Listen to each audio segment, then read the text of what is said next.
Otep, bien-aimés frères et sœurs, vous connaîtrez la vérité et la vérité vous affranchira. Ça, c'est pas moi qui le dis, c'est la Bible qui le dit. Mais moi, je vous dis mieux. Vous connaîtrez la vérité historique, notamment celle de vos ancêtres kémites, et vous aurez une vision globale de ce que c'est que la vraie souveraineté politique. J'ajoute, vous reviendrez à la spiritualité africaine ancestrale et vous comprendrez les enjeux de l'indépendance économique.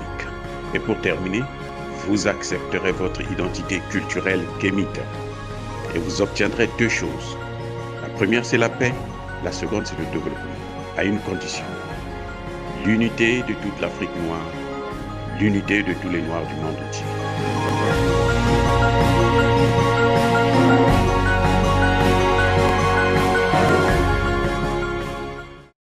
Otep à tous, bienvenue sur la chaîne des panafricanistes, par essence, par conviction et par excellence. Celle des citoyens kémites, par nécessité et obligation de combat.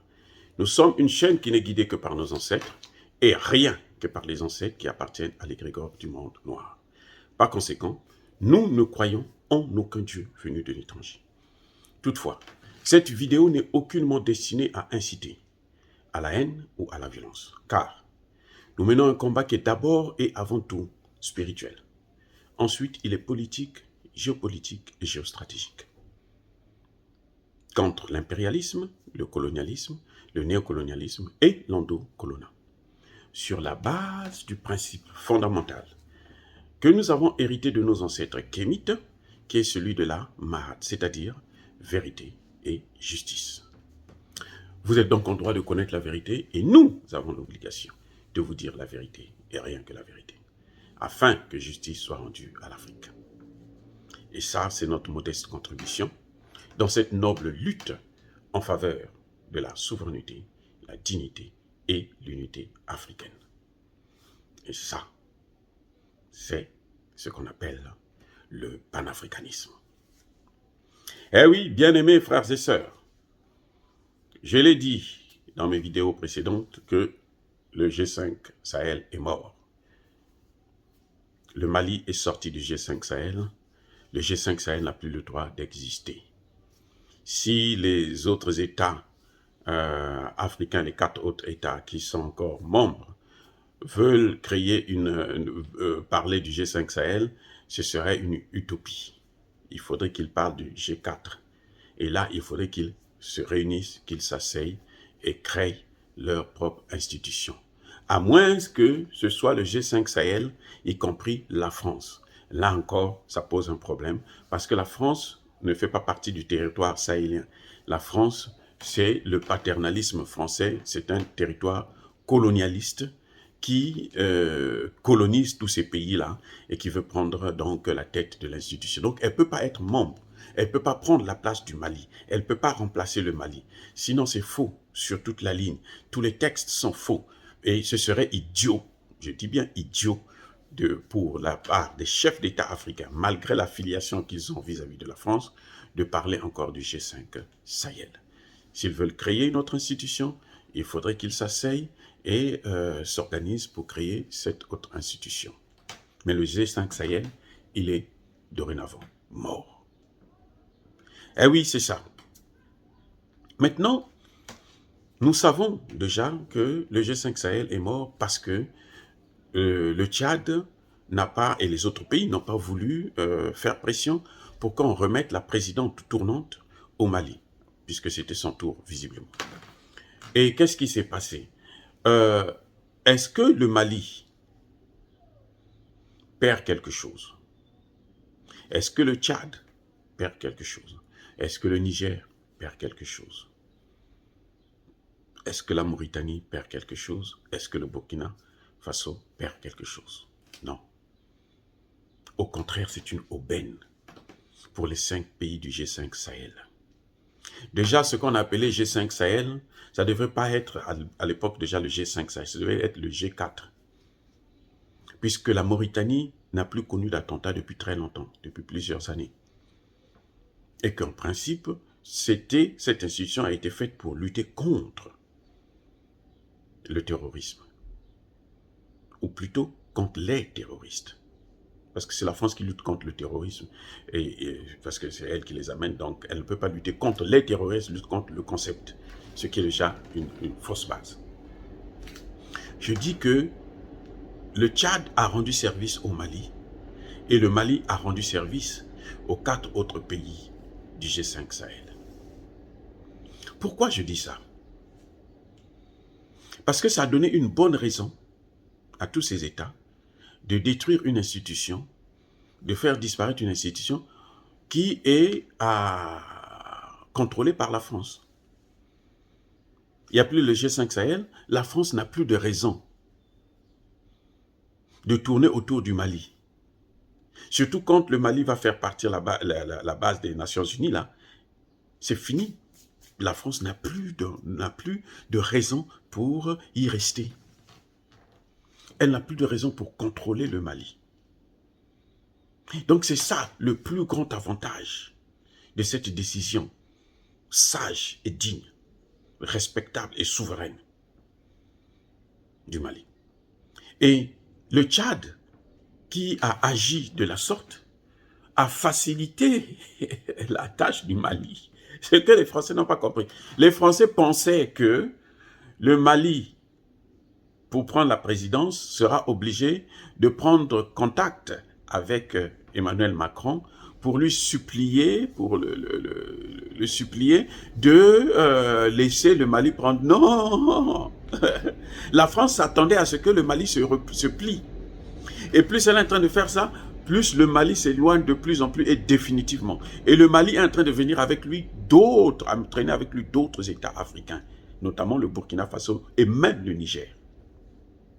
Aujourd'hui, au Niger, la France contrôle le président, contrôle quelques parlementaires bidons, affamés, qui n'ont aucune dignité, des flatteurs, des mendiants, des corrompus.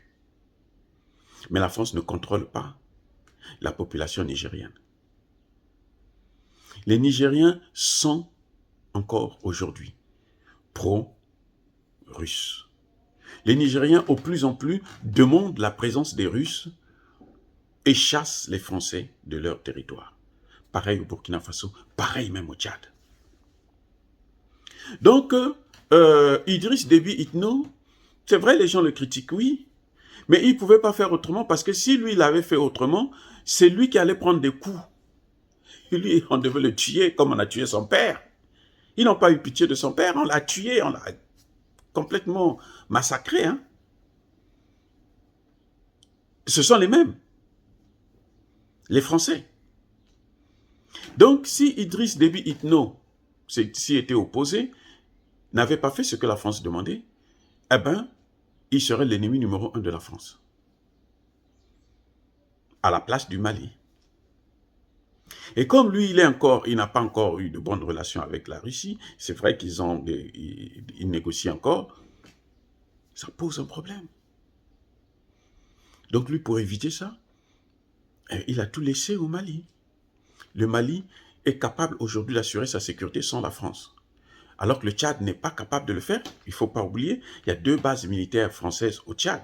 Et ces bases-là ne peuvent pas partir si le Tchad n'est pas sûr qu'elle est capable maintenant de faire face aux conséquences du rejet de la France.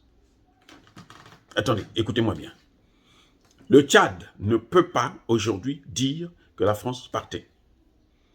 C'est pour ça qu'Idriss Déby Itno est obligé de pousser la population à ne pas se manifester. De tenter d'empêcher les manifestations. Mais plus il le fait, plus les manifestations vont aller grandissant. Parce que, en principe, les gens, ils comprennent mieux lorsqu'ils se cassent la figure. Mais comme ils voient qu'on s'y oppose, ça veut dire qu'ils sont sur le bon chemin et ils vont continuer à faire la même chose qu'on interdit.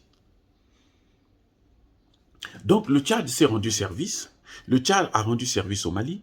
Le Mali a rendu service aux autres pays de la sous-région. Maintenant, pour toutes les populations du G5 Sahel, ce territoire de 7 millions d'habitants, tout le monde sait que le problème, ce n'est pas le Mali, ce n'est pas les terroristes, mais le problème, c'est la France, Parce que le terroriste le plus dangereux pour nous, c'est la France. Je reprends. Avec ce qui s'est passé là, tout le monde sait maintenant que le terroriste qu'il faut combattre d'abord et avant tout, c'est la France. Le terrorisme le plus dangereux dans le Sahel, c'est le terrorisme français. C'est pas Al-Qaïda et autres. Oui, ils sont là. On peut les nettoyer. Ils ne sont pas chez eux. Ils n'ont pas le contrôle du désert. Nous avons le contrôle du désert. C'est notre terre. Ça nous appartient. Ça veut dire qu'on est là depuis nos ancêtres. Dans le sang, là, nous avons déjà cette terre-là, dans notre sang. Et que eux, d'où ils viennent, là, ils ne peuvent pas venir entre eux. Même s'ils viennent recruter quelques petits gars, là, ça ne change rien. Donc, il n'y a pas de regret à se faire pour la sortie du Mali du G5 Sahel. Non, au contraire, il faut se réjouir. C'est une très très bonne chose. Comme je disais tantôt, maintenant c'est au Mali d'aller de l'avant, de couper les pieds de la France à travers la mission des Nations Unies, de couper les mains de la France à travers le franc CFA. Quand elle va réussir ces deux choses-là, la France sera paralysée. En tout cas au Mali au moins. Et ça va faire tache d'huile, les autres pays vont suivre. Vous allez me dire que le Mali, on a choisi le Mali comme cobaye. Non, le Mali a déjà est sur la bonne voie. Donc tous les autres pays doivent suivre, toutes les autres populations doivent suivre, faire la même chose. Et cela se passera aussi en Côte d'Ivoire. Cela se passera aussi au Sénégal. Les Sénégalais ont déjà prouvé que non, eux ils sont prêts. Donc tôt ou tard, c'est pour ça qu'on voit le changement de la politique de Macky Sall. Ces petits changements-là, il ne sait plus là où il doit mettre le pied, parce qu'il sait que il n'a plus la population avec lui. Et que pour reprendre cette population, il faut prendre des décisions contre l'Occident, contre la France. Alors dire ça, c'est inciter à la haine ou à la violence. Non, nous sommes une force tranquille. Mais nous devons avoir l'information réelle, en temps réel, pour que nous puissions agir comme il se doit. Oh, bien-aimés frères et sœurs, je vous invite encore à plus de solidarité. Yaba Kolerve, Ya Malembe.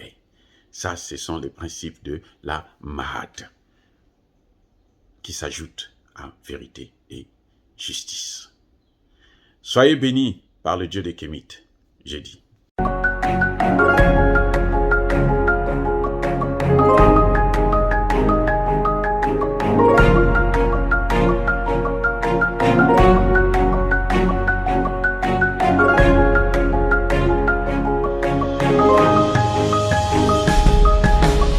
Eux, ils marchent par la foi et non par la vue.